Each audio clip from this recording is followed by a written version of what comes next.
Uma boa noite a todos, os encarnados aqui presentes, os desencarnados presentes também, aqueles que também estão nos seus lares, estão nos acompanhando e mais essa pequena participação.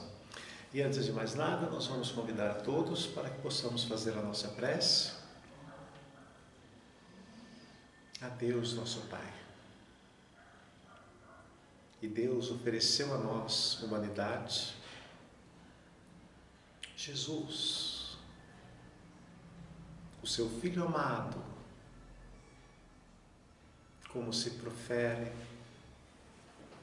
nas Sagradas Escrituras.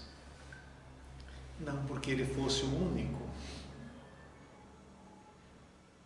mas para demonstrar o reconhecimento do Pai ao esforço de Jesus, que também pode ser o nosso esforço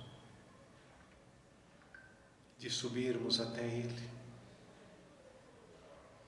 E aqui estamos, Senhor, reunidos em Teu nome, nesta casa que vos pertence. E onde aqui nos reunimos no entorno do vosso Evangelho, que é o alimento para as nossas almas, sedentas, famintas, necessitadas de atenção. Abençoe para que nós possamos ter um bom aproveitamento do que o Senhor nos envia nesta noite como oportunidade de aprendizado. E na certeza do vosso amparo amigo e misericordioso, humildemente, pedimos a permissão para podermos dar por início a nossa pequena participação em mais essa nossa reunião desta Casa Espírita. Que assim seja. E assim, meus irmãos, como nós falávamos agora na nossa abertura, né, e finalizamos na nossa prece, né, a nossa casa é uma casa espírita. E sendo uma casa espírita, o nosso objetivo não é apenas falar e enaltecer o Evangelho de Jesus, né?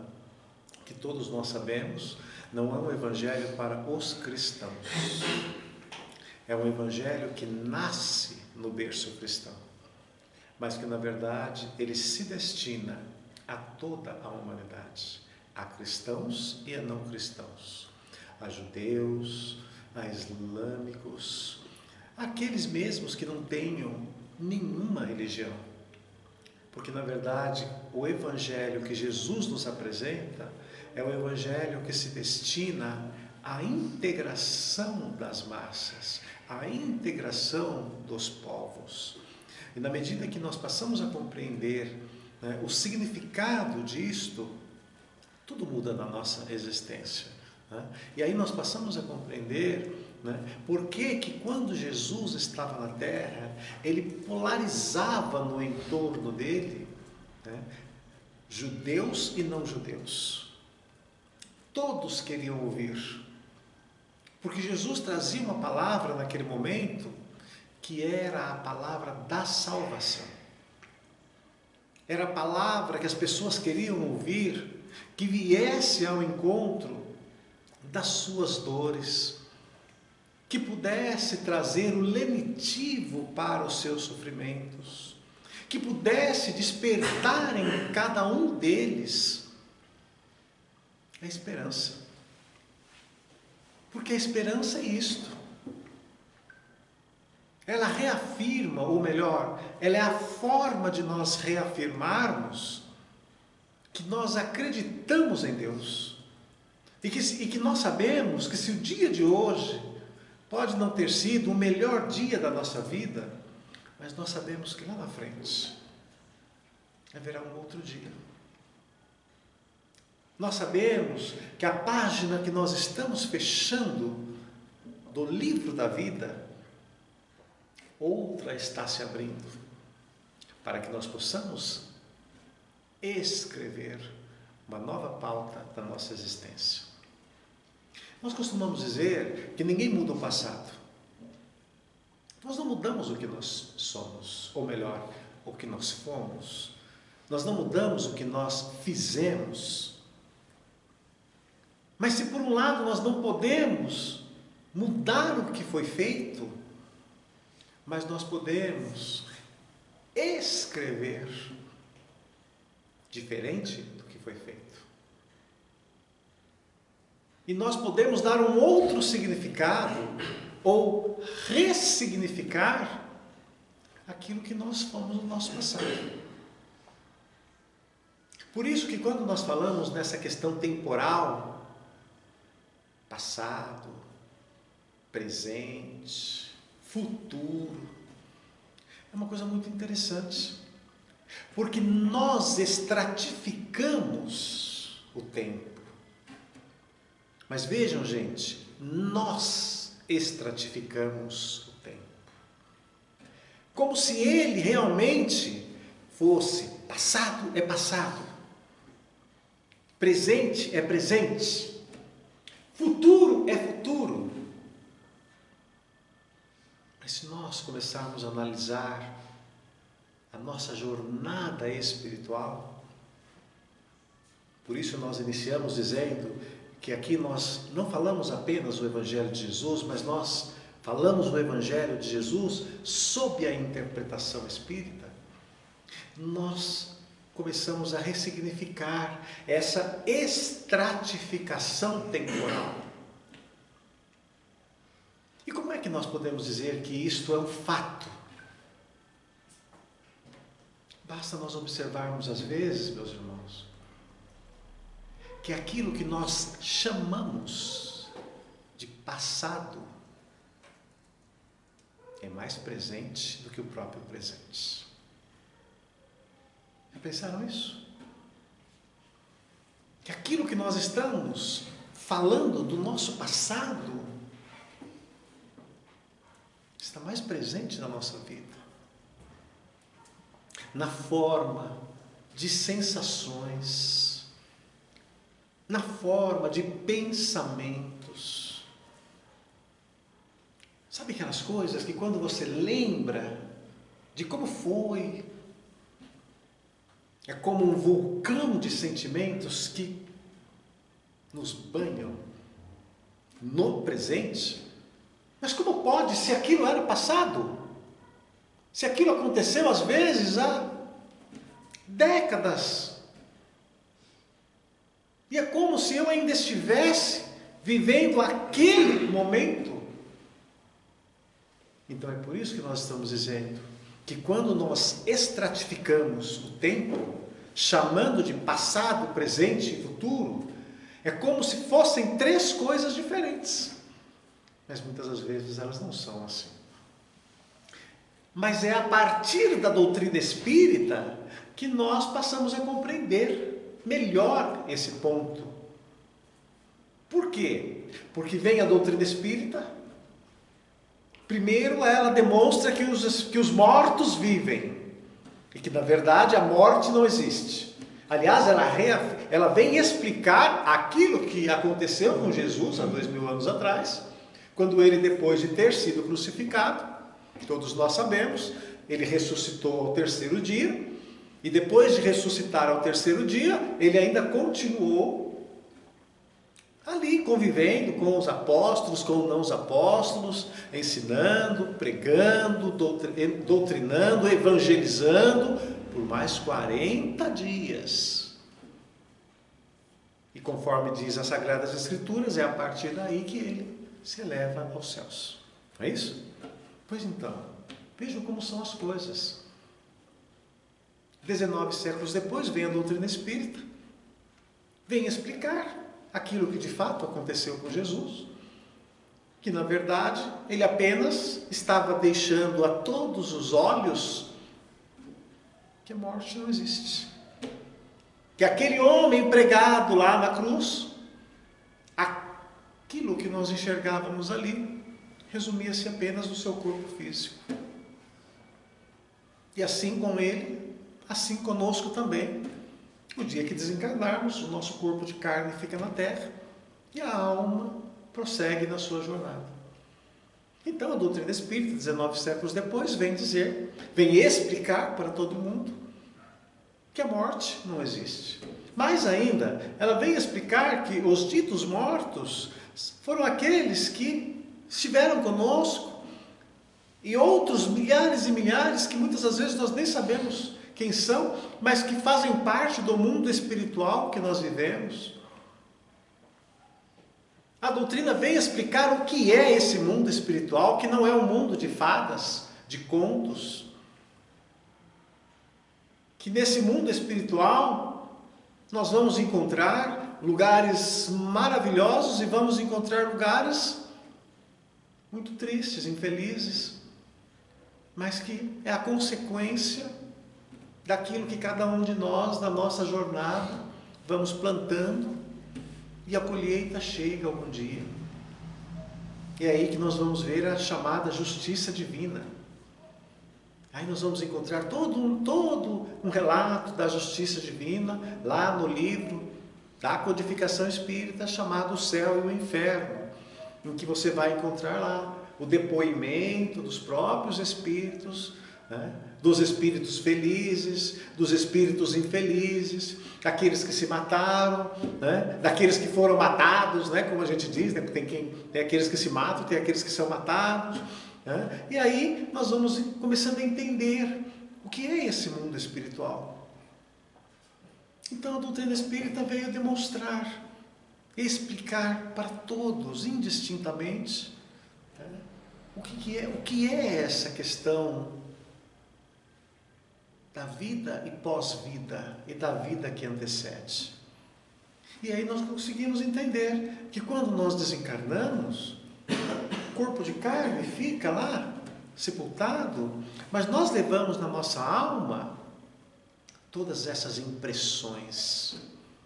Nós levamos na nossa alma mais do que lembranças, mais do que memórias. Nós levamos conosco, vivamente, todas essas construções na forma do quê? De sensações, de sentimentos. E é por causa desses sentimentos que nós carregamos, que muitas das vezes o passado se faz mais presente do que o próprio presente. Por quê? Porque aquilo que eu vivenciei, às vezes, há anos, mas está lá ainda, vibrando na nossa alma. E toda vez que eu lembro, os sentimentos vêm naquela intensidade como se fosse hoje. E isso pode acontecer nas mais variadas situações. Às vezes quando você perde um ente querido, né? E às vezes a gente perpetua esses sentimentos de perda, porque a gente acha que é perda, né? Não é isso? A gente até usa essa expressão imprópria, né? Perda dos entes queridos. Perda é aquela coisa que você perde e nunca mais se acha. Não é isso, gente? Então a gente tem que criar uma nova expressão, né? Se um momento eu perco os entes queridos, então eu tenho que colocar o achado dos entes queridos, né? Porque uma hora eles vão retornar, né? Mas a gente sabe que não é isso, né? A morte é apenas uma transformação. O corpo fica, o espírito se liberta. E a gente prossegue na vida. E a doutrina espírita veio reafirmar outra coisa, que até então nós não compreendíamos, que é a reencarnação, gente. Porque os judeus naquela época, eles tinham uma outra visão de reencarnação. Eles tinham uma visão de ressurreição, que nada mais era do que você vai voltar no mesmo corpo que você tinha. É algo que de uma certa forma conversa com o que os egípcios acreditavam, né? Essa ideia de ressurreição nasce em grande parte nessa convivência que os judeus, que os hebreus tiveram nos períodos de cativeiro, em que eles, né, estiveram sob o domínio dos egípcios. E os egípcios acreditavam nessa questão da ressurreição. Tanto que as grandes pirâmides, né, as pirâmides como construídas, em que os faraós eram sepultados ali dentro, e junto com os seus corpos, todos os seus itens de maior valor e de maior afeição deles. Por que eles faziam isso, gente? Porque eles acreditavam que eles iam voltar, o corpo estava lá, e junto ao corpo deveria ter aquilo que eles gostavam. Aí vem a doutrina espírita e fala, não é ressurreição, é reencarnação. É quando nós vamos voltar, sim, mas vamos voltar num outro corpo. Um outro corpo que vai passar pelos mesmos processos de geração. Vai precisar da mamãe, vai precisar do papai, vai ter que juntar os dois. Ou seja, é novo. Aquele corpo, ou aqueles corpos todos que nós usamos no passado, eles não existem mais. Todos os elementos que o constituíam vão voltar para a natureza. E nós vamos estar tomando um novo corpo para continuar o ciclo da nossa existência. Então a reencarnação é esse algo tão transcendental, eu digo transcendental, porque nós estamos no século XXI e nós iremos encontrar ainda muitas pessoas que têm muita dificuldade em aceitar a reencarnação como um fato. E eu digo que nós não estamos mais discutindo uma ideia. Agora nós estamos tratando de fatos. E quantos não são os relatos que vocês encontram, né? Hoje em dia nós temos tantas tecnologias, né? Quantos não são os relatos que estão espalhados aí nas internets da vida, né? Nos Google Consulta, como eu gosto de dizer, né? Ah, não sei, vai lá no Google Consulta, lá você vai achar alguma coisa, né? Tem muita coisa boa, tem muita coisa ruim, mas alguma coisa você acha lá, né? E é muito interessante, quantos relatos você não encontra lá, né? De crianças com recordações vivas de outras vidas. E fatos recordados por alguns que foram comprovados, como é o caso de uma menina indiana, salvo engano, que ela tinha lembranças e memórias. Ela começa que ela não reconhecia os pais como pais dela. O local onde ela estava, ela não reconhecia como a casa dela. Os parentes ela não identificava como parentes dela. E ela tinha nomes, tinha descrição de locais, tudo na mente dela. E eis que alguém se interessou para verificar o que acontecia com aquela criança. Se era realmente fantasia, porque às vezes é fantasia. E essa pessoa se predispôs a checar as informações que a menina dizia. Ela era muito jovenzinha ainda, mas já tinha uma idade, né? Nós diríamos que ela estava na adolescência,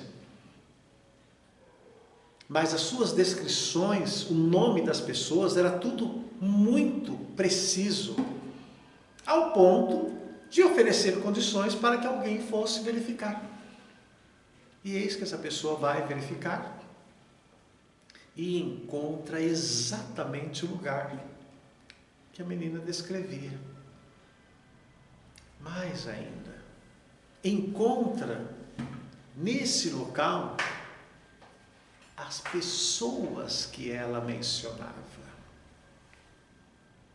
como sendo pais dela.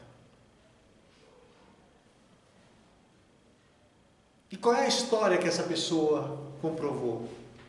Salvo engano, a garota havia desencarnado, afogada, salvo engano, tinha um lago próximo à casa dela, e ela desencarnou, muito jovem. E o período que teria se dado entre o desencarne daquela garota e o reencarne da outra foi uma fração de tempo muito pequena. Então, ela já estava num outro corpo, ela já havia reencarnado, e os seus parentes da vida anterior ainda estavam vivos no outro lugar que ela mencionava. E não era no mesmo país, era num país distante. Não havia publicação, porque não era fato de notoriedade, que alguém poderia dizer o seguinte: não, achou na internet. Não tinha notoriedade nenhuma. Uma criança a mais que desencarnou, como milhares que desencarnam, às vezes afogados. Mas o intervalo de tempo entre o desencarne numa existência e o reencarne foi tão pequeno que ela ainda tinha vivamente nela as lembranças daquilo que ela foi, com quem ela viveu, o nome do pai, o nome da mãe. E eis que essa pessoa, que se interessou pela história, resolve fazer um teste, pegar a garota e levar lá para verificar se ela ia, o que, gente?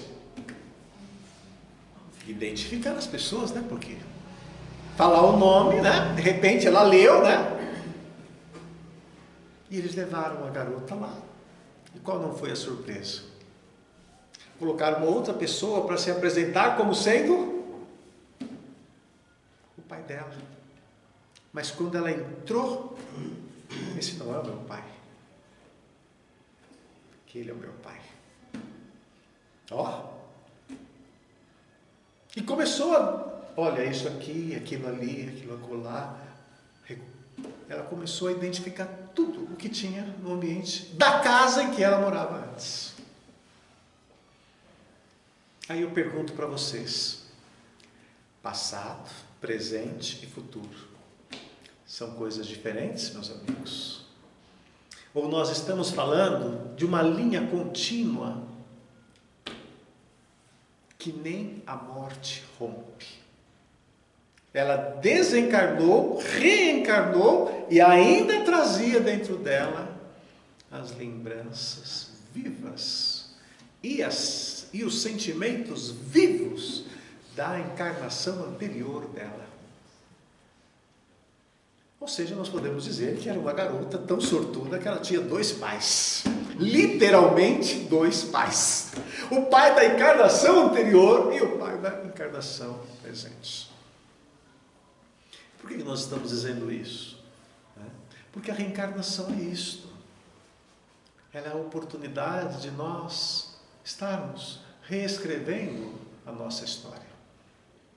De nós estarmos dando um novo significado à nossa história. É uma forma de nós entendermos que a morte, que às vezes é tão assustadora, tão apavorante para muitos, ela é apenas uma mudança de estado e voltamos novamente, continuamos a jornada.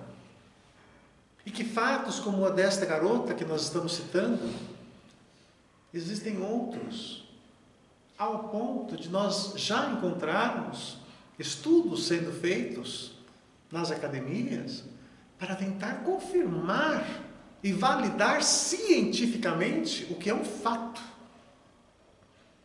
Por isso que nós pegamos o exemplo desta jovem para dizer que nós estamos mais discutindo uma ideia, uma possibilidade. Não, nós estamos discutindo o que, gente? Um fato concreto.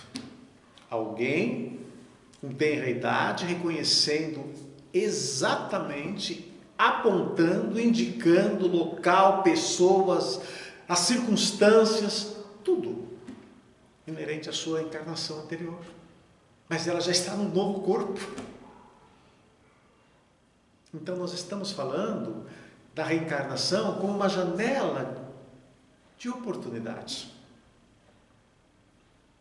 E uma oportunidade para nós que estamos aqui, uma oportunidade de nós reescrevermos a nossa jornada. E falando para nós que sempre é tempo de nós reescrevermos aquilo que não deu certo na nossa vida. Que se eu tive, eventualmente, situações difíceis no passado, insucessos, nós não precisamos perpetuar o fracasso, porque a vida é renovação. Perpetuar a tristeza é opção de cada um. E nesse processo de renovação, meus amigos, nós somos como esse botão de rosas.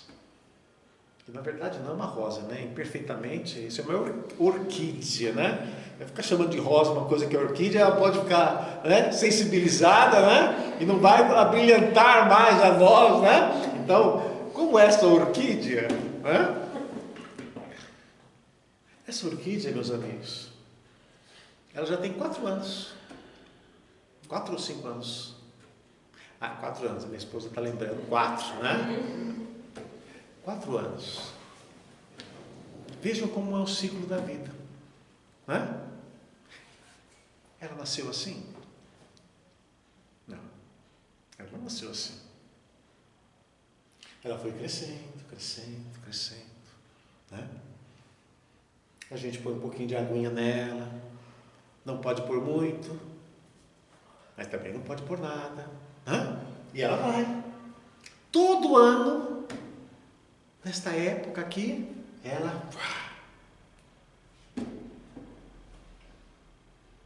E fica. Já prestaram atenção, gente? Ela não tem língua, não tem voz, não fala. Mas qual a mensagem que ela passa?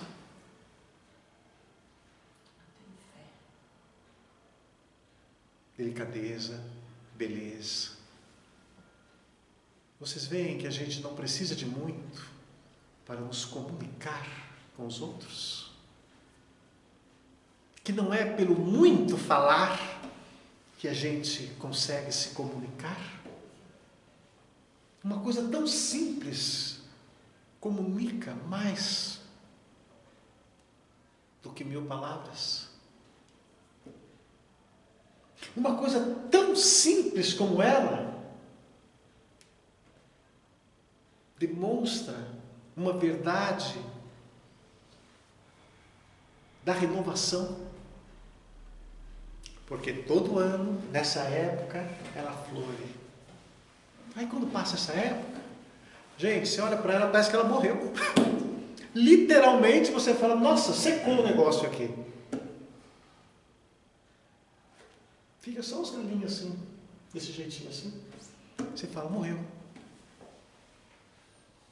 Aí, qual não é a surpresa?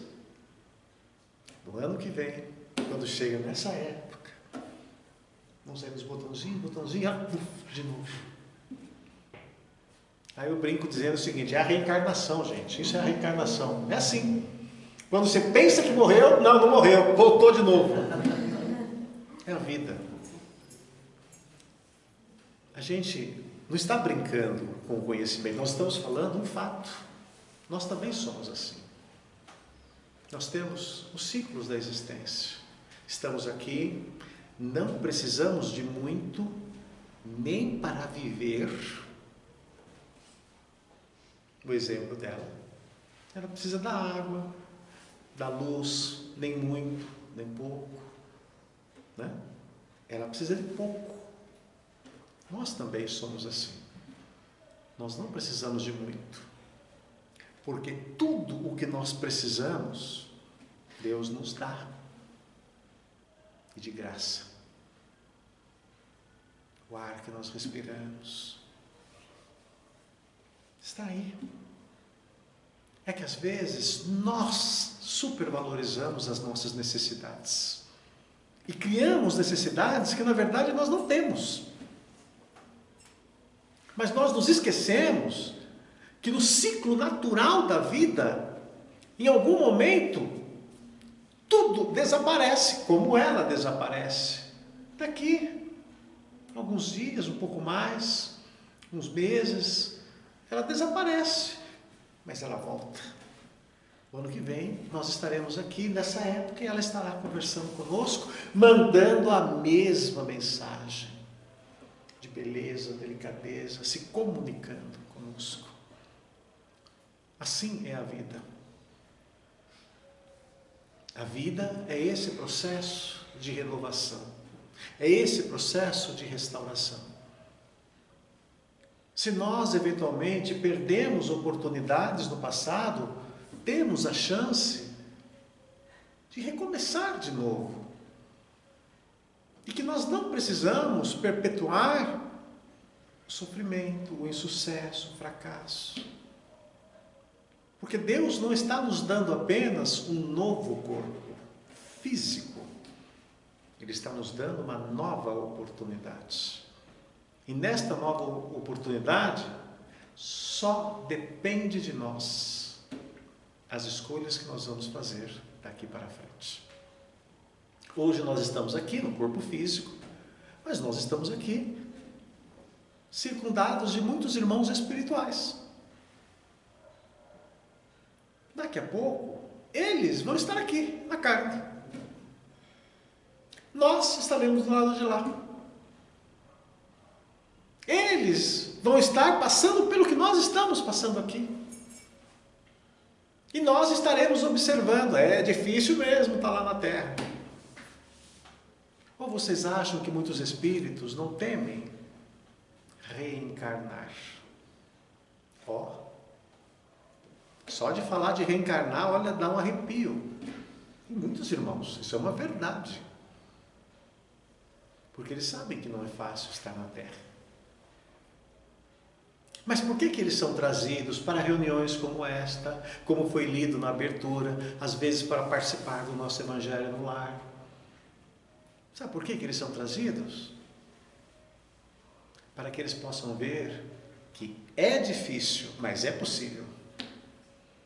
E que se alguns estão acertando, eu também posso chegar aqui e posso acertar. Esta foi a razão pela qual Jesus tomou um corpo de carne. Porque teria sido muito fácil nós recebermos dos céus o Evangelho. E hoje nós talvez estivéssemos dizendo assim, mas não estava aqui na terra, né? Falar é fácil. Não, Jesus quis deixar o testemunho de que Ele tomou o mesmo corpo de carne que nós tomamos. Ele passou pelas mesmas dificuldades que nós passamos. Ou seja, tudo nele, biologicamente, fisicamente, foi igual. Mas espiritualmente, Ele demonstrou que nós podemos fazer diferente.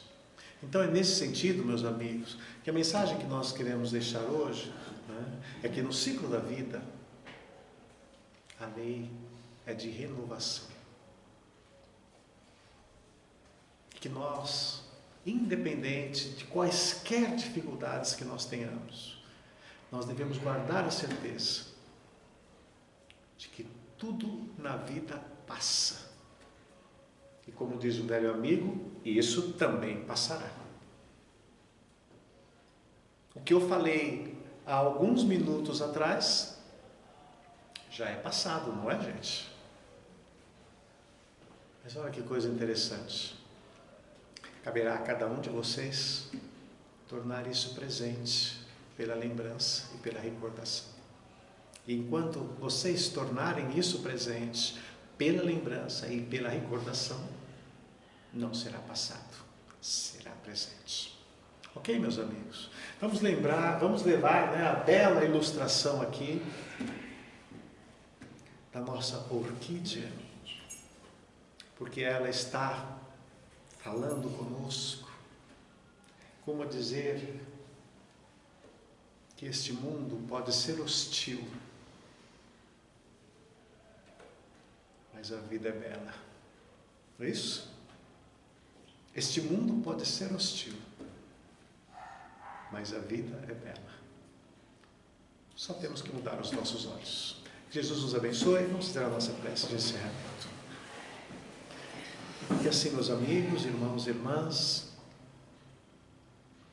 encarnados e desencarnados que aqui estão, nós elevamos o nosso pensamento ao nosso Pai maior, a quem rogamos que possa nos abençoar. Nós que trazemos as nossas dores,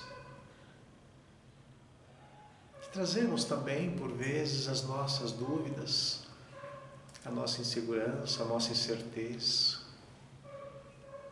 Mas aqui estamos e rogamos que a vossa misericórdia possa abençoar-nos, restaurando-nos a fé, renovando-nos as energias, instalando a esperança, Senhor, pela certeza de que a única destinação para todos nós é um dia nós sermos felizes. E a felicidade está na pureza do coração, dos sentimentos, no amor irrestrito. E é por isto, Senhor, que banhados pela vossa misericórdia, vamos sair daqui nesta noite, levando conosco no coração aquelas palavras imortais, ou que foram imortalizadas junto à terra, quando o Senhor nos ensinou a louvar, pedir e agradecer a Deus, assim dizendo: Pai nosso que estais nos céus e em toda parte, santificado seja o vosso nome. Venha a nós o vosso reino, seja feita a vossa vontade, assim na terra como nos céus. O pão nosso de cada dia nos dai hoje e sempre, Senhor. Perdoe as nossas dívidas, assim como nós perdoarmos aos nossos devedores. Não nos deixe, Senhor, cairmos em novas tentações, cuja maior delas é estarmos afastados de Ti e dos Teus ensinamentos. E através desta prece, em Teu nome, Senhor, nós agradecemos a Deus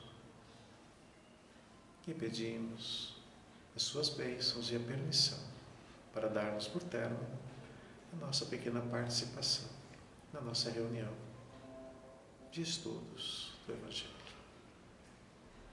Que assim seja.